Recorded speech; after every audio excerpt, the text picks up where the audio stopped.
लीजिए, प्रस्तुत है व्यास रंगमंच बिलासपुर की ओर से नाटक पंचम वेद।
कुंदेन्दु तुषारहार धवला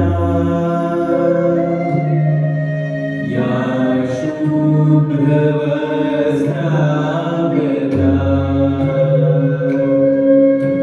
या वीणावरदण्डमण्डितकरा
पूर्व रंग समाप्त हो गए।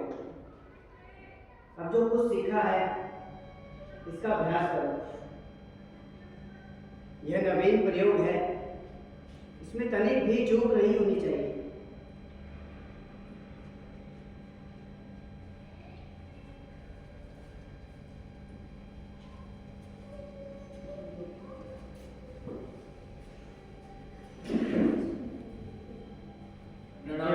स्वीकार करें मुनिवर। कहे ऋषिगण, इस प्रयोजन से आना हुआ। हे मुनिवर, जब से आपने नाट्य शास्त्र की रचना की है, हमारे हृदय में कई प्रकार के प्रश्न उठ रहे हैं। हम उसी के उत्तर के लिए आपके पास आए। पूछे, निसंकोच पूछे। गुरुदेव, नाट्य शास्त्र की उत्पत्ति कैसे हुई? इसका उद्देश्य क्या है? आपने बहुत अच्छा प्रश्न पूछा है। यह प्रश्न केवल नाटक को नहीं, जीवन के सार को समझने का माध्यम भी है। त्रेता युग में जब मनुष्य काम, लोभ और अहंकार से वशीभूत होकर अधर्म के मार्ग पर चलने लगा, तब इंद्र जी ने ब्रह्मा जी से प्रार्थना की कि ऐसा कौन सा माध्यम है जिसमें देखना और सुनना दोनों एक साथ हो, जिससे मनुष्य धर्म, अर्थ और मोक्ष के मार्ग पर दोबारा लौट सके। ब्रह्मा जी ने इसी उद्देश्य के साथ नाट्य वेद की रचना की, जिसका प्रयोग आज नाट्य शास्त्र है। लेकिन गुरुदेव, वेद तो ज्ञान का भंडार है, जगत का रहस्य छिपा है। वेद स्वयं में इस उद्देश्य की पूर्ति के लिए पर्याप्त है, तो ये नया वेद क्यों? इसीलिए कि वे सभी जन के लिए सुलभ हो।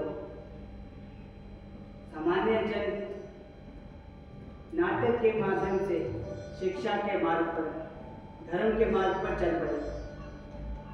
इसी मंगल उद्देश्य के साथ ब्रह्मा जी ने चारों वेदों को मिलाकर नाट्य वेद की उत्पत्ति की। चारों वेदों के तत्व वो क्या है गुरुदेव?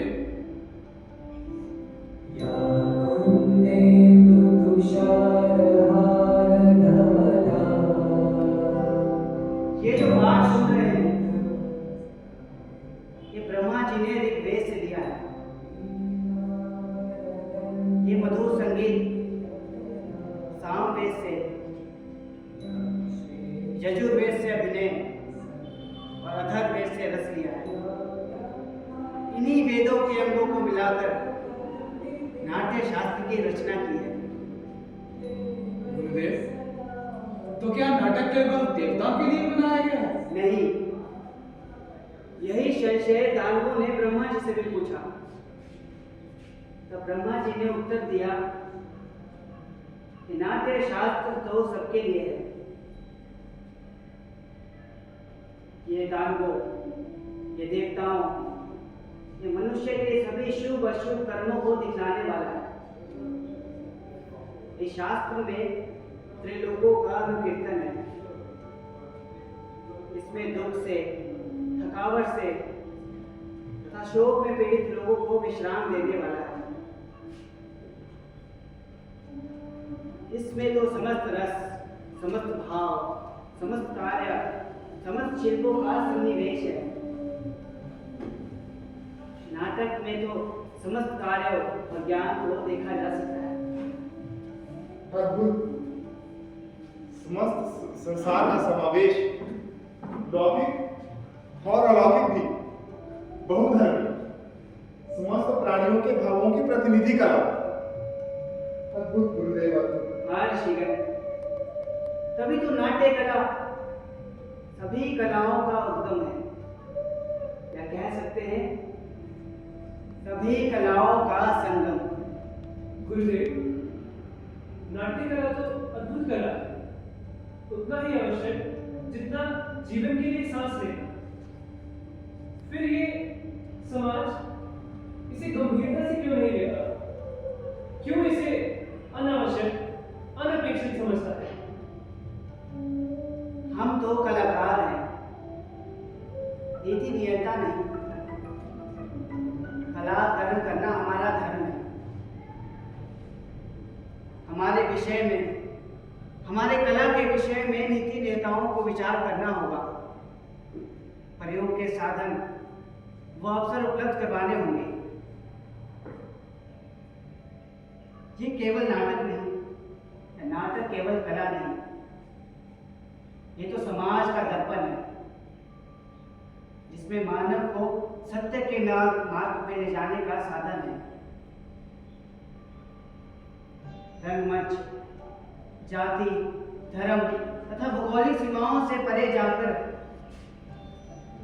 उस समग्रता में मानवता की बात करता है। और आज भी रंगमंच समाज में चल रहे विषम परिस्थितियों को दूर कर समाज में समता का भाव पैदा करता है। और निसंदेह ये भाव आज भी धरती को स्वस्थ बना सकता है। निसंदेह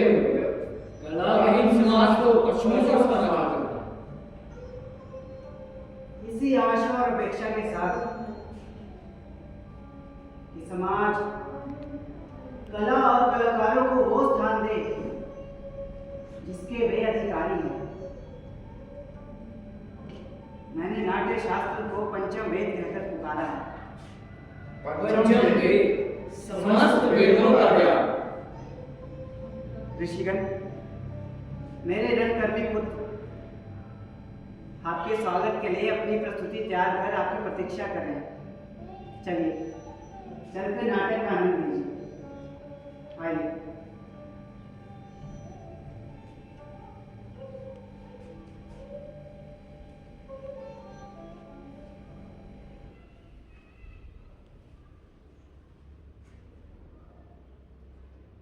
वृद्धि हो इस राष्ट्र की आशा सभी